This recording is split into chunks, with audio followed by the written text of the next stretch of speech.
Hey everybody, my name is Jesse Lee. I'm the online programs director here at the White House. We're doing a thing all day where we're having roundtables following up on the President's State of the Union address on various issues.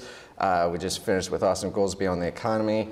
Right now we're here with Denis McDonough, Deputy National Security Advisor, to talk about the foreign policy elements of that speech. We're lucky enough to have some great online news sources here with us. We've got Roger McShane with The Economist. We've got Ward Carroll with military.com, and we've got Josh Rogan with foreignpolicy.com. And I'm also keeping an eye on the discussion here on our Facebook application. So keep chatting, keep discussing, and I'll pluck a question here and there and make sure your voices get heard too. So Dennis, I don't know if you want to just give a quick overview of kind of the President's themes in the speech, and then we'll kick off some questions. Well, you know, I think what I'll do, Jesse, is just I'll welcome everybody. Welcome Roger, Ward, and Josh, and thank you all for coming, and thank the viewers for joining. And I think everybody saw the speech. I'd be happy to go through them, but rather than do that, why don't I just get right into questions? That way we get maximum time for people's concerns and ideas. Okay, we'll just go in rounds. So Roger, if you want to start it off. Sure. Our readers had a lot of questions about Tunisia and Egypt and these kind of democracy movements in the Middle East and sort of unrest on the Arab street. And so we're wondering how the administration plans to support these movements and at the same time not alienate what are our allies in some of these authoritarian regimes in the Middle East. So how do you thread the needle? Well, it's a good question, Roger, and I appreciate the opportunity to answer it. I'll say a couple things. You know, earlier this week, Jeff Feltman, our Assistant Secretary for Near Eastern Affairs, was in Tunis. He was the first international or foreign diplomat to be in Tunis since the events there. We're actually quite proud of the work that our embassy is doing on the ground. The fact that our embassy was calling attention to concerns that we have and that obviously the President has given voice to in various fora, including, importantly, in the Cairo speech early in the administration, where he outlined how we see democracy and human rights playing a critical role in modernization and creation of new opportunities throughout the region. As this unfolds over the course of the next several weeks, I think you'll see the U.S. government trying to take a strong role in building on the very robust programming that we have in Tunisia currently. Programming that focuses on party building, work being done by International Republican Institute, National Democratic Institute, underwritten by the National Endowment for Democracy, which really it all builds on the belief that these parties and openness contribute to increased opportunity in Tunisia and elsewhere. As it relates to Egypt, we think, as the Secretary said yesterday in her press conference with the Jordanian Foreign Minister, that obviously this is an important moment, that it's vitally important that the protesters and the government maintain nonviolence. But that it's also a great opportunity for the government to advance many of the things that we've talked to them, but the President outlined in the speech in Cairo, but that we've talked about them in quiet diplomatic talks and publicly as well. Things like making sure that the emergency law is lifted, things like a new elections law, things like creating the kind of space for social and democratic speech and openness so that we can see the kind of advancement that we hope for. But again, the point here is to bring it back to our goal in this particular instance, which is nonviolence, and making sure that neither the government nor the protesters resort to the kind of actions that bespeak the goals that we all share, which is greater opportunity, greater transparency, greater democracy. And we think that's not really threading the needle so much, Roger, as it is supporting the kinds of aspirations the President outlined in the Cairo speech and that we've, as a government, across administrations, been pushing for years. All right, let's turn to Ward Carroll with military.com. Thanks for having us here, Dennis. Obviously, a lot of the military.com audience would be concerned about Afghanistan and the war. So let me just quickly quote the part of the speech where the president spoke to that. He said, "Thanks to our heroic troops and civilians, fewer Afghans are under control of the insurgency. There will be tough fighting ahead, and the Afghan government will need to deliver better governance. But we are strengthening the capacity of the Afghan people and building an enduring partnership with them. This year, we will work with nearly 50 countries to begin a transition to an Afghan lead, and this July, we will begin to bring our troops home." So our reader, Hugh Sims, said, "In the concerns about unemployment, we seem to have forgotten our military is still at war. We are simply wearing out men and women who constitute or continue to serve in Iraq and Afghanistan. Please tell us what constitutes victory and how we will know we have achieved our objectives." Now, I'll say the president didn't use the term victory. Yes. But how, you know, and General Petraeus has just released a fairly sanguine yet balanced appraisal. Yeah. So from a national security point of view, what are you looking at that are good signs, you know, metrics-wise, and what are you still concerned about? I think it's exactly the right question, Ward, and I appreciate Hughes sending it in. A couple of things. I just came from our monthly National Security Council meeting with the President on this topic. We have, for the course of the last 12 months now, had monthly updates for the President with the full chain of command from Secretary of Defense, Secretary of State, although Secretary of Defense is traveling today, but the Secretary of Defense, Secretary of State, all the way down to our commander, General Petraeus on the ground, and our ambassador, Ambassador Eikenberry, to also include the senior military and civilian presence in Pakistan as well. So it was a very productive conversation. It addressed many of these same questions. And it's the first, importantly, session after the annual review, which the President announced in December, which found many of the same things, interestingly, that were laid out in General Petraeus' letter. So I was struck, in fact, by the similarities between his letter and the President's statement out of the review last month. And having spent about a week on the, about 4 days on the ground myself, between Christmas and New Year's, I was able to see some of that progress directly. But to this question of what defines success, the most concerning development, of course, is the number of casualties that we're seeing from our troops on the ground. We recognize, I think, as Hugh suggested in the question, the huge sacrifices that our troops have been making, not just during the course of this surge, which goes back to July 2009. We're coming up in July 2011 on basically 2 years of a surged presence that basically tripled the number of U.S. troops on the ground. So we recognize not just that 2 years of surge, but really you reach all the way back to 9/11, nearly 10 years now. And the op tempo for our troops and their families has been extraordinary, which is why Dr. Biden and the First Lady announced on Monday the results of our interagency, all-of-government approach on support to military families, everything from support to families who are current, whose a spouse is currently deployed. So what are the steps that we can take to support the families, to the steps that we can take to support schools, both military and non-military schools, or DOD and non-DOD schools, and then all the way up to the care of wounded warriors and veterans. That's a very important indication, I think, and one I hope we get a chance to talk about a little bit later. But then if you take a look at, and General Petraeus just briefed the President on this, you take a look at the reasons for the increased violence and casualties. It goes to the fact that we have, over the course of the last year, 100,000 additional Afghan National Security Forces and ISAF forces on the ground carrying out this fight. Importantly, that's as many as 70,000 additional newly trained and capable, and importantly, in the fight, Afghan National Security Forces. So as we take the fight to the Taliban, that's going to obviously result in greater violence and increased risk for our troops. That risk has great reward, however, and the President laid out on Tuesday night many of those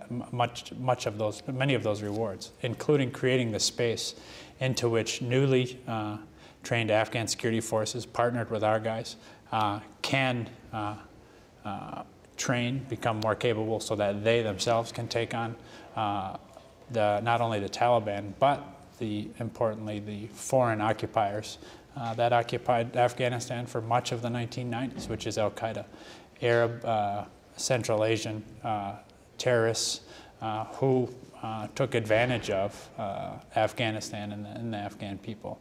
That's one. Two, also creating space for Afghan governance, and we're seeing that increasingly in a variety of institutions, all the way from Afghan local police, which is an initiative undertaken by General Petraeus to draw on local security forces, training them, equipping them to take the fight to the Taliban, to local tribal shura, to more capable provincial and district level governors and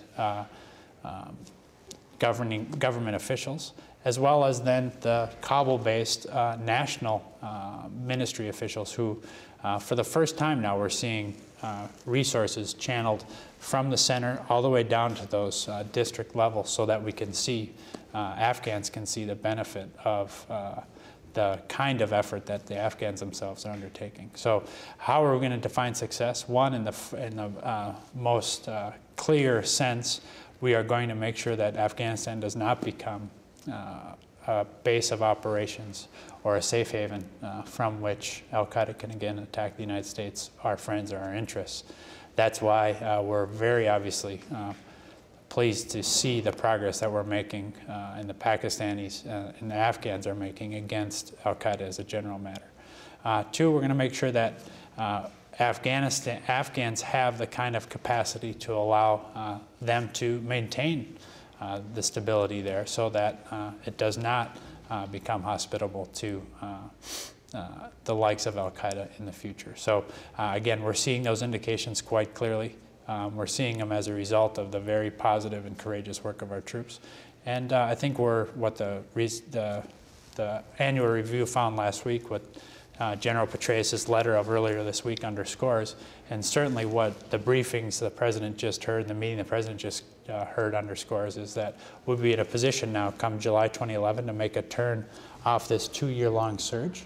As we get now to that target of July of 2014, end of 2014, where we transfer then the lead security role to the Afghans themselves. So what's your sense of the magnitude of the July 2011 drawdown? Or is that all contingent on all the things you've just talked about? Well, the drawdown itself, I think, will be contingent on, as General Petraeus has made clear and the President has made clear, on the facts on the ground.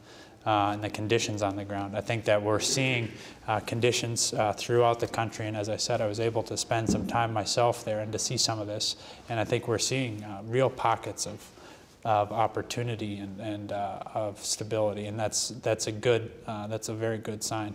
But the slope of that drawdown ward will really be determined by the results of what we see over the course of the next several months, the conditions that we see. So that we can ensure that these newly trained Afghans, and again, this number of 70,000 additional here in the last year is quite remarkable, that they're, having been partnered with our guys, having been in the fight, they're able then to take that fight and to hand off, transition these areas to Afghan governing capacity, be they kind of traditional tribal instruments or national instruments of governing power. So that exact slope will be determined.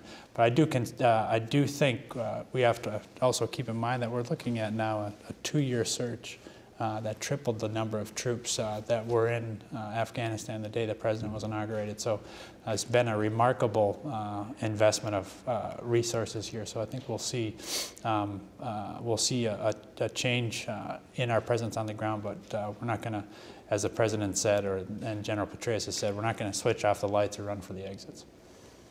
Okay, and to those who are participating in the chat online here on Facebook, I'm seeing a lot of great questions come in, and I'm holding some aside, but I want to give Josh Rogan here a question first.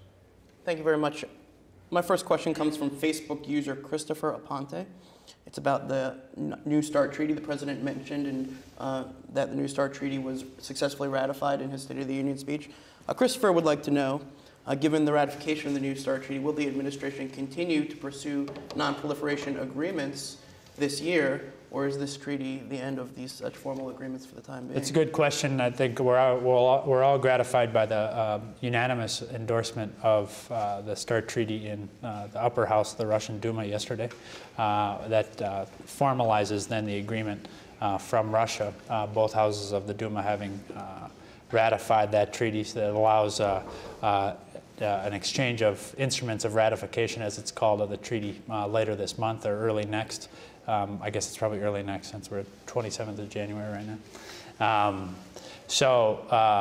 We think that's very important for the reasons the President outlined in the speech the other night. It just means very clearly launchers as well as warheads taken off the battlefield. What's important here is that it's not the end of our efforts. And the most specific sense, I want to be clear that we are continuing, we're making good progress against, and we're aggressively continuing the President's 4-year plan to lock down all the loose fissile material in the world. We had a very successful summit last April here in Washington. I know you covered it aggressively, Josh, and we appreciated that. But even since then, and in fact, in just the last 4 to 6 weeks, have been quite. The President's been quite pleased by announcements from Ukraine and even Belarus to take at-risk material and to sign agreements with Russia and others to lock that down. We think that's a great bit of progress, and we'll continue that so that we can fulfill this 4-year pledge. And then, of course, we'll be working with the Russians to look at what next steps there may be in this regard. But we'll also then be working on a number of other issues. We're working on the fissile material cutoff treaty. We're working to make sure that we're working with our colleagues, both at the Board of Governors there, at the IAEA, all the way up to New York, and then at the capitals in between, to make sure that we're holding the Iranians accountable. So we think that's probably the wolf closest to the door in terms of the next threat to the global proliferation regime. And we want to make sure that given the instability of that region, that the Iranians live up to their responsibilities. The President mentioned that in the speech as well. Lastly, we're very heartened by the close cooperation we've had with our allies in Seoul. We continue to be very concerned, as Secretary Gates enunciated on his last trip, both to Seoul, Beijing, and Tokyo, when he enunciated some very significant concerns about our ongoing concerns about not just North Korea's nuclear program, but also, importantly, its missile program, which Secretary Gates had public comments about last month, but I'm sure we'll have more to say about that. Do you plan to submit the Congressional Test Ban Treaty for Senate ratification this year? I don't know that we've made any particular plans in that regard. We'll be obviously looking for any number of opportunities now to increase our cooperation with both houses, the House and the Senate, on proliferation. We're going to need their support on a number of issues. But at the right time, we'll take a look at the CTBT too, of course. All right, and to get to a few questions from the chat online, this is probably the one that's come up the most. Martha Austin, John Stephen Lean Sr., and Mustafa El-Kasabi all asked about the violence in Egypt right now and the government's actions there. Well, it goes back to Roger's question, which is that we obviously call on the protesters and the government to not resort to violence, to obviously rely on nonviolence in this regard. But we also believe, as you've seen in public remarks from Robert Gibbs, from Secretary Clinton, from our ambassador on the ground in Cairo, and from many, many others in the administration, that we think this is also an opportunity for the government in Cairo to take the kinds of steps that we've talked about in terms of creating space, in terms of political liberalization, in terms of very concrete steps on the election law and on the emergency law. So we're obviously following the situation quite closely. We updated the President on it this morning. He himself is obviously following it very closely on the internet. I will say that it's one of the difficult things with this President, is trying to stay ahead of him on being brief, since he spends a lot of his own time getting himself up to speed. And I know, Jesse, you and others help in that regard. And the only problem I have with that is it makes my job harder. Can't win them all. All right, let's start another round back with Roger McShane with The Economist. Let's move next door from Egypt over to Israel-Palestine. Yes. That peace process has seemed to kind of reach a stalemate, and it was notably absent any mention of Israel or Palestine from the president's speech. Is that a reflection of him putting the peace process on the back burner right now? And if not, what specific steps is the administration taking? Well, it's not an indication of putting it in the back burner or the front burner. The fact is that this is a critical issue for the U.S. national security interests, obviously critical to our allies in Israel and critical to Palestinians and frankly to the region. And so we don't get to decide where to put it. It is an issue that's front and center to U.S. national security interests, and as such we deal with it quite aggressively. In fact, Senator Mitchell has been in and out of the region here in the last week or so to continue our efforts to reach out to the parties to try to create the conditions for which, as Secretary Clinton said in her speech at Brookings early last month, for them to try to get back to resolving the core issues. We've been pretty clear in this regard that we're going to continue to aggressively push that, but we're also, and we're going to try to get the parties, notwithstanding the fact that the direct talks effort of the fall has, as you suggested, Roger, taken a step back. So we're aggressively working it. We're discovering new information about each side's positions, and we're not going to be passive observers here. As the Secretary said in her speech, as Ambassador Rice has indicated, generally, as Secretary Gates has said publicly, and then, of course, as the President and the Vice President have said, we're going to be active participants here. So if we need to come up with ideas, bridging proposals or otherwise to make sure that we're addressing the parties' needs to move this process forward, we will. But I think we also recognize that we have to address these issues with urgency for the reason I said at the start, which is we don't get to decide where it is on the burner because this goes to the heart of the issue for many people, for the Israelis who are obviously desperate for security given the rough neighborhood they live in and the outrageous threats that they have to countenance from Iran and others on a daily basis, and for Palestinians who have great aspirations. And so we're working this. Much of what we're doing is just the difficult work of and the kind of the elbow grease of daily diplomacy. For that, the President is extraordinarily grateful for Secretary Clinton's efforts, for Senator Mitchell's efforts, and for Denis Rouse's efforts, among others, including our ambassador in Tel Aviv. But I will say just one last thing. Senator Mitchell said that he had about 750 bad days as a negotiator in Northern Ireland, and then those all came before he had one good day. So we recognize this is just going to be hard work. We recognize the intensity of feeling and the passion around these issues. And we know it's not going to be easy. The President never signed up for an easy job, so we're going to keep working it. You said that you're constantly finding out new information about each side's positions. Can you tell us what that information is? Well, one of the things about the daily spade work of diplomacy is you try to keep some of it quiet and you go public with some of it. WikiLeaks is going to tell us anyway, right? So. Let's hope not. And in any case, I think one thing that the United States does offer is the trust of both sides, and I think that that's true, irrespective of the highly damaging information that was leaked in WikiLeaks or otherwise. And so, again, we're trying to keep our eyes on the prize here. We know what the prize is, and the President's outlined that in quite clear detail, be that in Cairo or before that when he was in Israel, or be that up in New York or any place in between. We know what the prize is here. We're going to keep working with our friends to make sure we get to it. All right. And let's go back to military.com. We had a number of questions about Iraq. Yes. So let me quickly read the President's remarks from the State of the Union regarding Iraq. So he said, "Look to Iraq, where nearly 100,000 of our brave men and women have left with their heads held high, where American combat patrols have ended. Violence has come down and a new government has been formed. This year, our civilians will forge a lasting partnership with the Iraqi people while we finish the job of bringing our troops out of Iraq. America's commitment has been kept. The Iraq war is coming to an end.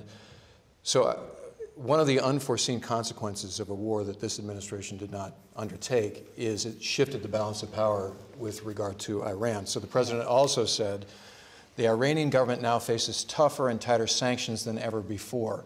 So from your point of view, what are your concerns with Iran and the shift in the balance of power and nuclear proliferation? I mean, what keeps you up at night about that area? Well, look, I do think that one of the things that's quite interesting and that we've seen, we're running a strategy on Iran that's been quite explicit from day one, and we're turning the page on that and working it as we run through our strategy. And what we've, I think, had is good success in putting the Iranians back on their heels.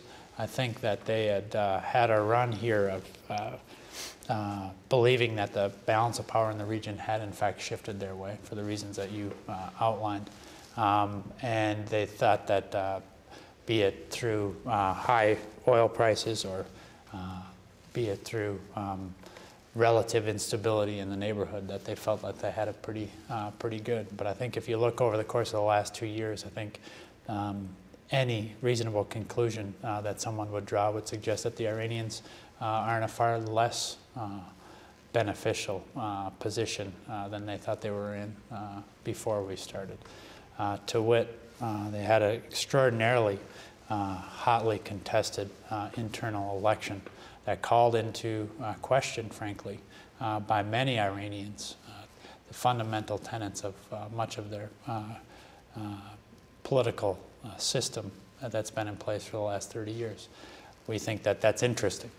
The second thing is that they find themselves dramatically more isolated than they have been in perhaps any time over the last decade.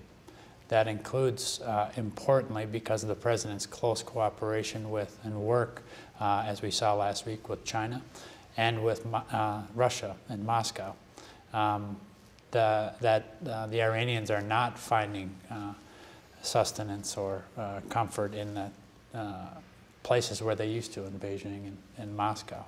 That's because of the cooperation with us, but it's also because of universal recognition of the fact that the Iranians are not living up to their obligations, be that on their human rights obligations, be that on their support for terrorism, or be that most blatantly on the nuclear program. Lastly, I think that one can't ignore the very positive developments in Baghdad. The government is now formed. I think that any fair estimation of the election and the government formation process would lead one to believe that Tehran did not get what it set out to accomplish in that regard. And that bespeaks the strength of the Iraqi people in this effort. So that's why we think it's important that the Iraqi people see, as the president outlined the other night, that we're living up to our commitments as outlined in the agreement signed by the last administration and then negotiated in the more granular details when we got here. And that we'll continue to work through our robust civilian presence in Baghdad and throughout Iraq with our Iraqi partners to ensure that they have the kind of opportunity that we know that all Iraqis desire. But the bottom line, Ward, I think, is if you line up these issues, I think that the Iranians have to feel like they're in a situation here where it's not particularly beneficial to their outlook. And they have to recognize, I think, as a result of that, that the real opportunity for them to assume their rightful place in the international community isn't through an illicit nuclear program, but rather through living up to the responsibilities that each of us as members of the international community have. Obviously, the Iranians have rights, but those rights come with responsibilities, and we'll be continuing to work with our partners, as we did just over the weekend after the talks in Istanbul, to ensure that they live up to those rights. All right, let's turn to Josh Rogan with foreignpolicy.com. Thank you. My next question comes from Gabriel Storing of Hermosa Beach, California, and he asks about Sudan. Gabriel writes, the administration invested heavy diplomatic resources towards a successful referendum in South Sudan. But as all attention was on North-South issues, the government of Sudan increased its use of violence to achieve its goals in Darfur.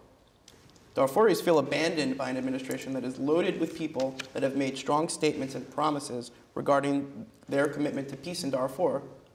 With conditions on the ground being the true measure of policy effectiveness, what is the administration ready to do now to bring true and lasting peace, protection, and justice to the people of Darfur?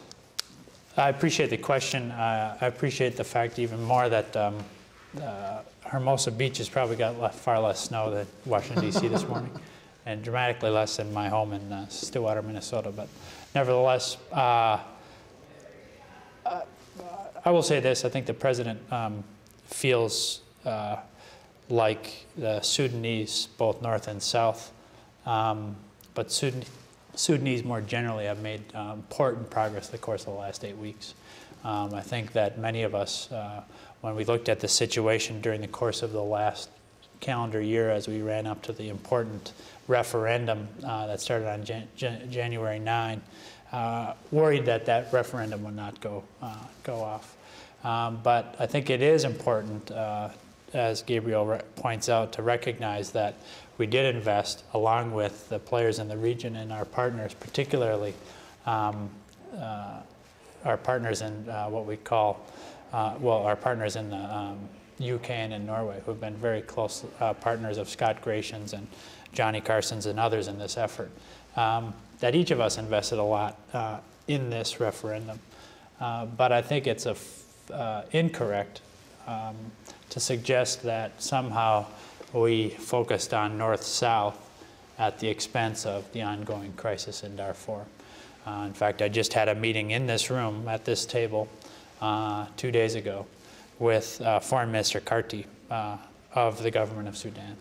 And I think if one were to break down the time spent in our conversation at that meeting, I think it'd be fair to say that about 25% of the time was spent on North-South issues, including the critical issue of resolving Abyei and all the post-referendum issues now that need to be resolved by July 9, pursuant to the agreement that both North and South signed up to in the CPA. And 75% of the time then was spent on Darfur. There has been increased indications from UNAMID in both directions. There was an announcement last week out of UNAMID that expressed their appreciation for increased access and freedom of movement. We think that's very important. There is also at the same time, however, indications that UNAMID is getting harassed in other parts of Darfur. That's a cause for concern, and we have not pulled any punches, including Ambassador Rice up in New York just yesterday, after a session in the Security Council on this matter, expressing her outrage at lack of sufficient access in Darfur. We're also aware of other very alarming reports of violence. And I will say this, that I consume an awful lot of intelligence in any day, but I've consumed a particularly large amount of intelligence on Sudan in the course of the last 6 months. We've appreciated that information, but it also suggests quite clearly that as Khartoum and Juba understand we're watching, and we're going to hold them responsible to their international obligations as with the Iranians, that they are deterred from taking efforts that they might have in the past, thinking that they had more freedom of action they might have taken. So we're going to continue to hold them accountable. Just over the course of the last 4 weeks or so, Josh, we've undertaken a very aggressive and private, incidentally, diplomatic campaign to make sure that both Khartoum and Juba understand that we will not tolerate any support of militant proxies in Darfur or elsewhere. This is a very stern message that we've asked others to pass on our behalf as well, but also pass directly. The bottom line is this is a moment of great opportunity for all Sudanese, North, South, Darfuris, and all Sudanese, and frankly, a great opportunity for Sudanese to be a light in terms of the entire continent, if not the world, for peaceful resolution of an ongoing crisis. We think that they ought to make the most of that opportunity. Of course, one of the incentives we offered to the government in Khartoum was that if they completed implementation of the CPA, we would consider removing them from the State Department's list of states that sponsor terror. What from now must the government in Khartoum do to keep that process of reconsideration of their status going? Well, in the first instance, what they need to do is officially recognize the results of the referendum, and then live up to the obligations for the post-referendum issues as outlined in the CPA. The government in Khartoum has known those since 2005, frankly, after they, in a very painstaking negotiation, to the great credit that the Bush administration undertook. From the negotiation to the signing, they've known exactly what they need to do, and we'll hold them to that. Importantly, however, the statute also puts certain limitations on the Secretary of State and the President, which is that we have to make sure that the Sudanese live up to the statutory obligation, which says that we need to certify to Congress that Sudan has not supported international terrorism in the previous 6 months. So we're aggressively working that through. And frankly, we've heard positive things in the course of that review that suggests that Sudan has worked closely with us against shared terrorist concerns. But it's a high standard. The President is statutorily bound, Secretary of State is statutorily bound to live up to it. And that's what we're going to do, live up to the statute outline, the standard outline in the statute. But first instance, let's finish the counting. Let's have the government in Khartoum recognize those results, and then we can start this whole process. All right. I know Jeannie Hurtley on Facebook had a question along those same lines, so I hope that addressed it. I'll also note that the President's videographer accompanied Scott Gratian down to Sudan for a trip around the referendum, and I think we'll be publishing his video documenting that trip a little bit pretty soon in the coming days. Importantly, That included a trip just to Darfur, and so it'll be important bit of footage. We were very pleased with a recent visit too by Nancy Lidborg, an unbelievably capable director of DACA, assistant administrator for DACA, it's called, over at USAID. Somebody who's not only a great patriot, but an unbelievably compassionate person who, in crises all over the world, has brought great hope. But she was in Darfur recently. We're very pleased with her visit, very pleased with Scott's visit, and obviously Aaron got a lot of video on that. But also importantly, Dane Smith, an ambassador of great character and just a very highly decorated career, has also now come back as the Secretary's principal senior diplomat focused on Darfur. So he'll be working that 24/7. We're going to be working that with him, and we look forward to getting this thing done. All right, and to go ahead and take one question that came up earlier in the chat, that is something I've seen a lot of discussion on online, some good, some bad, but Gene Cuddy says, please speak to the extremely common assumption that people have about something called American exceptionalism. What are our moral/religious obligations and responsibilities to the rest of the world? Well, American exceptionalism, I think, means a lot of different things, a lot of different people. But I will say one thing that's always remarkable to me is the fact that alone, perhaps, in the United States, you have a remarkable president who was raised by his mom, educated in our public schools, and through dogged determination, his patriotism and his the great instruction that he received from teachers, as he outlined in the speech the other night, across the country, was able to become President of the United States. I think that's an extraordinarily exceptional thing, and I think it sends a very positive message to the world. As it relates to the United States' role in the world, there's no question that as a result of the actions of our people, be they our troops in Afghanistan and Iraq, in Kosovo and Bosnia, in Kuwait, in Normandy, in North Africa, in Asia, as a result of their individual actions, as a result of their heroism, as a result of the values of this country as embodied in our Constitution, there's no doubt that people all around the world look to us with a certain amount of hope and expectation. It's a lot to live up to. There's no question about that. But the president spoke to this in the opening of the foreign policy section of the speech the other night when he said that there's no question that the United States is back. There's no question that the United States is in a leadership role in the world. And we've seen the results of that just over the course of the last 2 years. The START Treaty, as Josh pointed out, the agreement in Iraq, as Ward pointed out, the ongoing expectations of so many people throughout the world, in the Middle East or otherwise, as some of the questions have indicated. So I don't know if that's exceptionalism or just a great responsibility to live up to the standard that so many of our fathers, grandfathers, mothers, grandmothers set for us. But it is certainly what we set out to do here every day. Okay. I think we've got less than 10 minutes left, so if you have any real quick foreign policy questions that aren't complicated at all, maybe you can take your least complicated one and we can do a lightning round and see how it works. I'll give you make your questions as complicated as you want. I'll make my answers short and declaratory. Okay, this is a somewhat complicated question that I will try to uncomplicate. A number of our readers had questions that were more concerned with domestic policy than really foreign policy, but that do directly relate to foreign policy. Yeah. For example, energy policy, how it relates to our security interests, how our drug policy relates to our actions in Afghanistan, how immigration policy relates to our relationship with Mexico, and even stuff like our agricultural policy, our healthcare policy, how it relates to our competitiveness.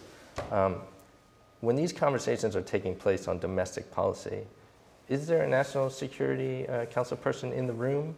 Are these discussions taking place is there a national security aspect reflected in these discussions when the president is in the Oval Office having these conversations? Yeah, well, a couple of things. I will say that in the first instance, we as his advisors it's incumbent on us to make sure that we're consuming all this information, to make sure that that's factoring into the recommendations and the advice that we give the president.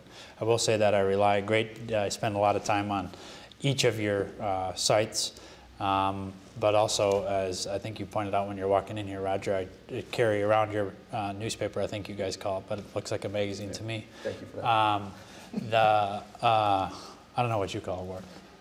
Whatever Roger tells me. There you go. So we have to consume this information, one. Two, one of the very wise decisions General Jones made when he came in, and the initial action he took in the formation of the National Security Council itself, which is the body the president chairs and then secretaries of each of the individual agencies joins for particular discussions, as, for example, the one we just had on Afghanistan.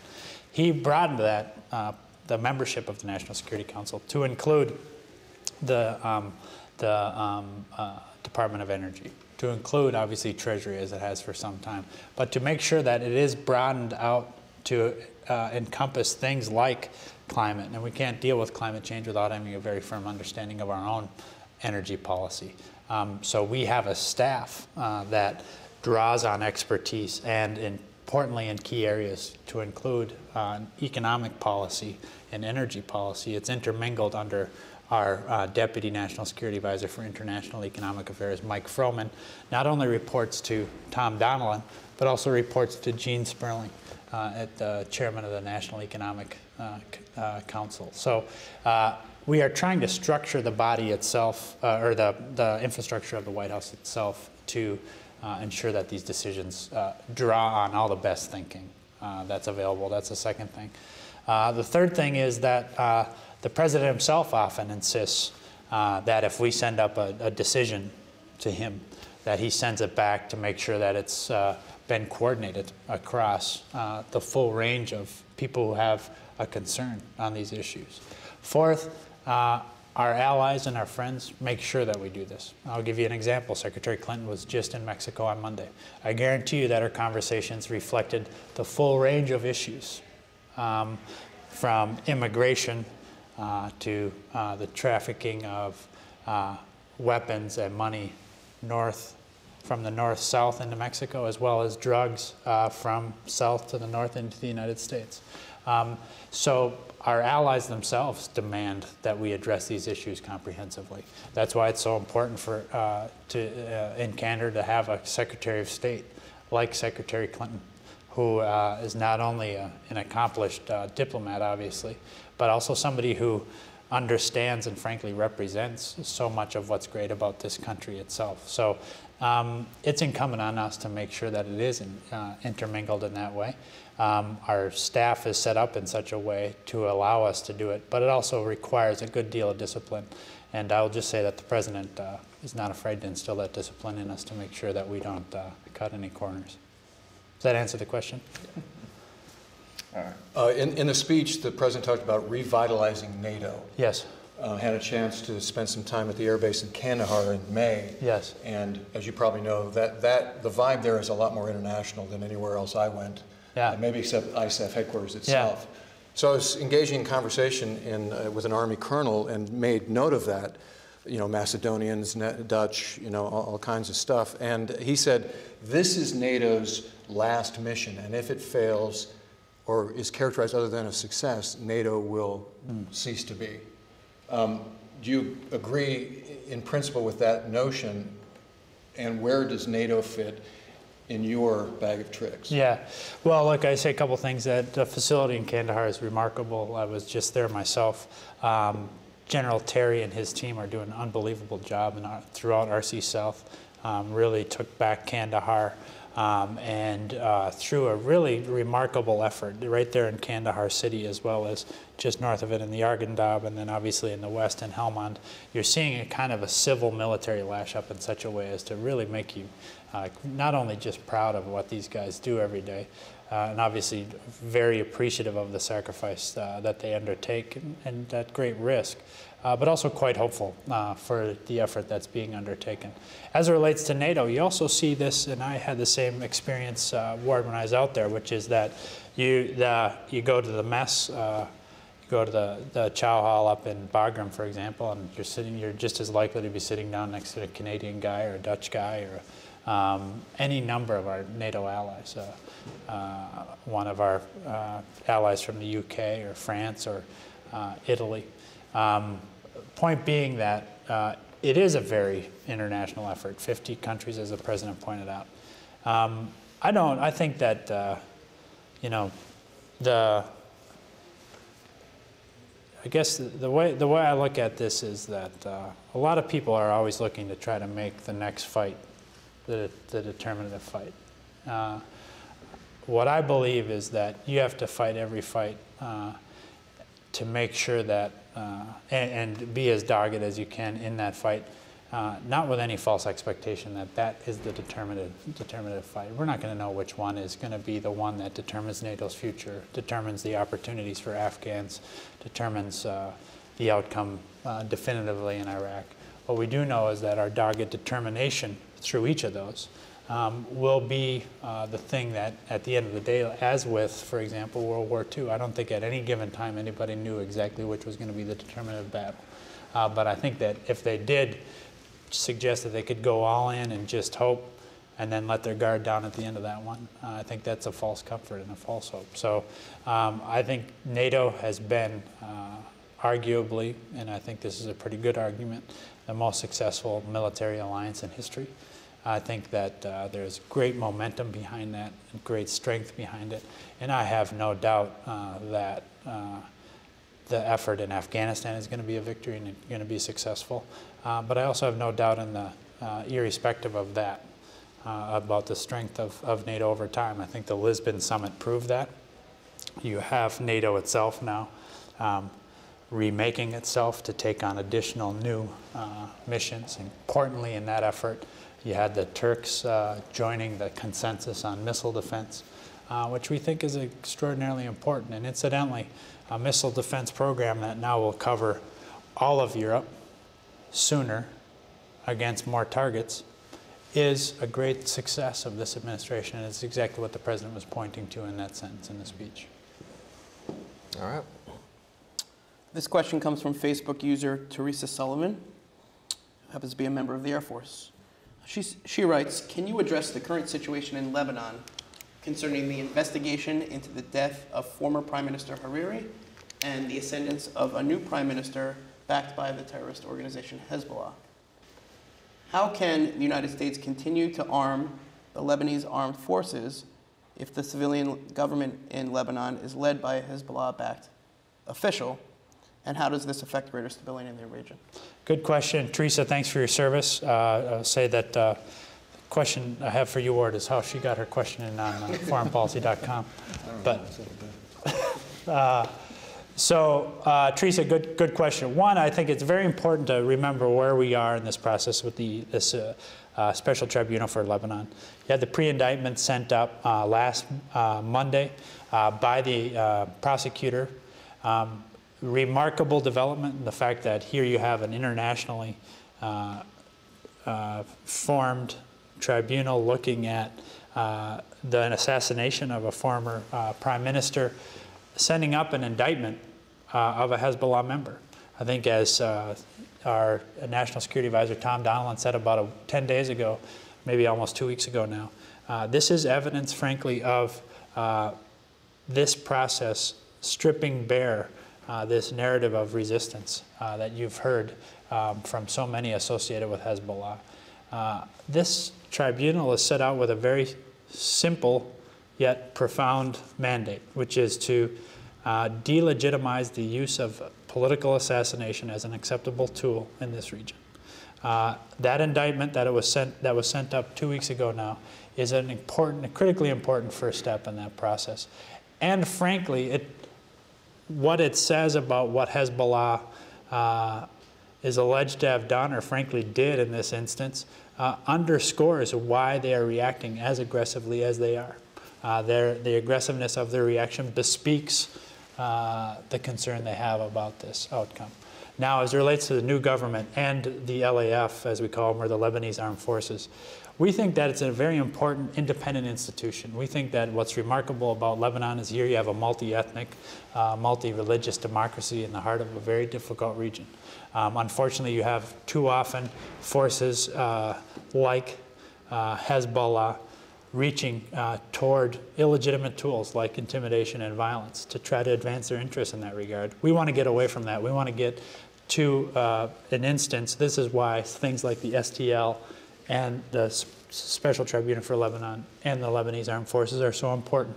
That's why we support the Lebanese Armed Forces, not because of an association or non-association with Hezbollah, but rather because of their independence from any political actor, their independence to be an independent institution, democratic institution in the heart of this very important experiment in the Middle East. We think that's important. We're going to continue to work with them, but obviously we're going to take a hard look at each of the developments along the way. I noticed a very strong and good statement out of our ambassador in Beirut today. She had a very important meeting with the new, the Prime Minister designate. We think that's her statement. We obviously from here associate ourselves very strongly with her remarks and obviously underscore the importance of her work and the work of her team over the course of these last several months. We started hearing the threats from Hezbollah some 6 or 7 months ago about the STL and the grave threat it poses. We understand now why they were so worried about it, because it does point up their tactics and the fact that they should not be considered legitimate by anybody. That said, it's been through the good work of Ambassador Maura Conley, Jeff Feltman, Dan Shapiro, many others that we've been able to get to the situation, get to the point where we are now. You got time for one more from online here? I'm ready for it. All right. So one thing that's come up a bunch of times has been China. Ju Chen asked, how will U.S.-China policy or the nature of the bilateral relationship change in the coming years? Cynthia Yildirim suggests we need to become a better friend to South American countries than China is. And Daryl Bielier, it looks like to me, says, does our indebtedness to China affect our foreign policy with them? So whatever you can cover in 25 minutes or so. All right, that's good. I'd have about 30 minutes, is that right? Yeah. Look, I think that you heard, importantly on the South America question, you heard big piece of news in the speech the other night was the announcement that the president will go to Brazil, Chile, and El Salvador later this year, this spring, I think he said. We think that's important. It's another opportunity to deepen our ties, partnership with the region. That's one. Two, as it relates to China, I think that we saw this play out very well in the press conference that the president had, which is probably the most public aspect of the state visit last week, I guess, or 2 weeks ago, losing track of time, which is that we see, and I think you heard the president say in his remarks, that we're trying to work through a competitive cooperation here with China. We recognize not that we're threatened specifically by a strong China, but we want to make sure that China becomes a responsible competitor in the context of U.S.-China relations. Obviously, that comes with, as we were talking about earlier, that those rights come with great responsibilities. Those responsibilities include, importantly, on economic affairs, means obviously living up to international agreements as it relates to currency, as it relates to intellectual property rights, as it relates to, importantly, human rights, the right to be heard, the right to free assembly, and the right to, importantly, an issue of great importance to the president, to freedom of religion. So we're going to continue to push on those, even as we cooperate with China on very important issues. We have had great cooperation, as has been outlined in stories since last week, on issues like Iran, on issues like increasingly North Korea. And so we'll see exactly how this plays out over time.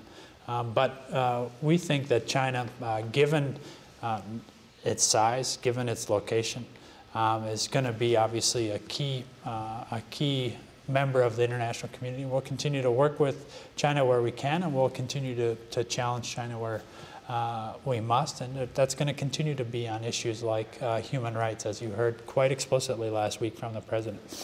Lastly, as it relates to indebtedness, this is something that the president addressed very clearly in the speech the other night, which is that given the depth of the economic crisis that we were presented with, that we inherited when we came to office, we had to make a series of choices to stave off to keep the deepest recession from the Great Depression from turning into another Great Depression. That was an emergency effort that had to be undertaken. Now, as this recovery begins to get steam, we also have to make very difficult choices about where we invest the critical resources of the American taxpayer. The president laid out exactly how he'll do it the other night. He obviously looks forward to working with a new Congress and the House and the Senate to do that. And we'll just keep working through these issues. But obviously we have to see them, as Roger suggested, not only how do our domestic priorities and policies impact our national security priorities, but also how do our national security policies and priorities impact our efforts here at home. This is why we want to make sure what we're doing in Iraq is sustainable over the long haul, that the goals in Afghanistan are very clear, articulatable, and accomplishable in a way that's sustainable over time. And I think our troops are demonstrating that that's in fact the case as we lay this out. And I think that was laid out quite well in General Petraeus' letter the other night as it relates to Afghanistan. So bottom line is, China encapsulates a lot of the very most difficult issues we're wrestling with every day, but we feel like we're making some good progress on them. All right. Well, I'll let everybody wrap up here. I want to thank The Economist, military.com, foreignpolicy.com for all being represented here. I want to thank everybody for joining the discussion. Sorry we couldn't get to more of the questions, but I think we covered a fair amount of ground there. And as always, thank you, Denis. And also for people at home, you'll find the education roundtable at 3:15 and the healthcare reform roundtable at 4:30. So come back for that too. And thanks again to everybody here. Thanks, Roger, Ward. Josh, really appreciate you guys coming in. Appreciate everybody online. Appreciate it.